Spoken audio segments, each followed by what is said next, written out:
વડોદરા શહેરમાં વધી રહેલા ટ્રાફિકના ભારણને લીધે તંત્રએ કમર કસી. ટ્રાફિક ભારણ ઘટાડવા અને અકસ્માતો રોકવા માટે ટ્રાફિક પોલીસ અને કોર્પોરેશન દ્વારા મહત્વના નિર્ણયો લેવામાં આવ્યા. શહેરના મુખ્ય 4 રસ્તાઓ પર ડાબી બાજુ મુક્ત રાખવા માટે સ્પ્રિંગ પોસ્ટ લગાવવાની કામગીરી શરૂ કરાઈ.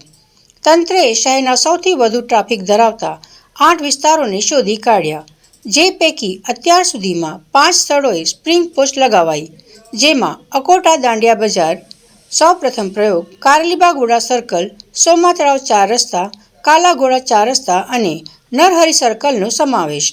આગામી દિવસોમાં બાકી રહેલા અન્ય 4 રસ્તાઓ પર પણ સ્પ્રિંગ પોસ્ટ લગાવવાનું આયોજન.